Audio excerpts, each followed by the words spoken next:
est le moment le plus favorable pour boire de l'eau? Il m'a répondu ceci. Boire de l'eau à des moments bien définis, ceci va maximiser l'efficacité de cette eau dans votre corps. 2 verres d'eau juste après le réveil active les organes internes. 1 verre d'eau 30 minutes avant chaque repas améliore la digestion. 1 verre d'eau avant de prendre votre bain ou même votre douche diminue votre pression artérielle. 1 verre d'eau avant de vous coucher évite un accident vasculaire cérébral ou même un accident cardiaque, ce qui est notre sujet du jour. Donc, boire de l'eau avant de vous coucher évite d'avoir des crampes dans les jambes pendant la nuit, parce que vous devez savoir que vos muscles des jambes attrapent des crampes lorsqu'ils sont à la recherche d'eau et même d'humidité. Si vous buvez un verre d'eau avant d'aller au lit, cela empêchera beaucoup de choses. Mes amours, je vous invite à partager ceci pour que ça touche un maximum de personnes. Ça peut grandement sauver la vie. Au lieu de partager des informations inutiles, partagez ceci. Vous pouvez être sans même le savoir un futur sauveteur de quelqu'un. N'oubliez pas aussi que selon ce médecin, la majorité des crises cardiaques se passent le jour, habituellement entre 6 heures du matin et midi.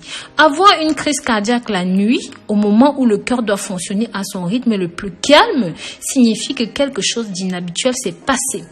Des études faites par des professionnels de la santé dans ce domaine ont démontré que l'apnée du sommeil, le ronflement sont aussi à blâmer dans ce contexte-là. Si vous prenez une aspirine tous les jours, le mieux est de prendre cela le soir parce que l'aspirine a une durée de vie de 24 heures. Donc, si la plupart des crises cardiaques se produisent dans les premières heures de la matinée, l'aspirine serait plus concentrée dans votre système circulatoire et pourront grandement vous aider, et ceci même à votre insu. Vous devriez toujours avoir de l'aspirine à vos côtés, à côté de votre lit, votre table de chevet, tout ça. Ceci pour la simple raison que si par hasard, et que je ne vous le souhaite pas, vous êtes victime d'une attaque, il suffira alors simplement de dissoudre immédiatement 2 aspirines dans la bouche et d'avaler avec un petit peu d'eau.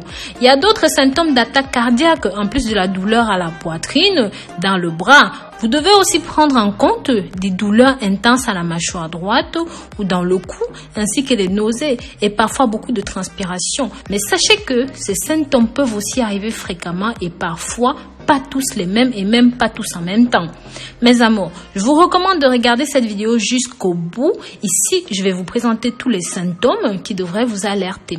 La plupart des gens, environ 60% des personnes qui ont eu une crise cardiaque pendant le sommeil, ils ne se sont pas réveillés. Cependant, si cela se produit avec une douleur dans la poitrine, cela peut vous réveiller et même si vous dormiez dans un sommeil profond, cela peut arriver. N'hésitez donc pas à appeler un voisin ou un membre de la famille qui est à proximité. Prévenez aussi les secours pour savoir quelle est la procédure à suivre. Ensuite, ayez le réflexe d'ouvrir la porte d'entrée de votre maison et de vous asseoir sur une chaise près de la porte d'entrée pour respirer le maximum d'air frais. Puis, attendez qu'ils viennent à votre aide. Mais s'il vous plaît, ne vous allongez pas, ça pourrait causer votre perte, d'accord? Partagez ceci, mes amours. Partagez pour que ça touche un maximum de personnes. C'est simplement susceptible de sauver des vies. Maintenant, je vais vous donner quelques conseils pour diminuer les risques d'attaque. Vous pouvez réduire vos risques de subir une crise cardiaque ou même encore une attaque cérébrale en étant actif, en faisant de l'exercice tous les jours. Par exemple, une promenade de 30 minutes quotidiennes peuvent aider à diminuer les risques. D'autres mesures que vous pouvez prendre pour réduire les risques sont de surveiller votre alimentation. Combien est-ce que vous mangez? Cela peut aider à réduire et à surveiller votre poids. Si vous êtes obèse, si vous êtes en surpoids, il ne faut pas fumer des cigarettes. Vous devez chasser cette mauvaise habitude. Si vous n'y arrivez pas, parlez-en à votre médecin pour qu'il puisse vous faire prendre en charge. Pareil, en cas de cholestérol, contrôlez correctement votre glycémie. Cela peut diminuer les risques d'avoir des crises cardiaques. Sachez aussi que certains médicaments pour le diabète peuvent travailler mieux que d'autres pour réduire les risques de crise cardiaque. Et soyez très alerte aux médicaments que vous prenez. Donc voilà, j'espère ici que j'ai pu vous apporter quelque chose. Mes amours, n'hésitez pas dans les commentaires à partager vos expériences. S'il vous plaît, dites-moi d'où vous venez, votre nom et n'hésitez pas à partager vos expériences de crise cardiaque avec nous. Prenez grand soin de vous d'ici là et sachez que je vous porte dans mon cœur. Bisous, bisous.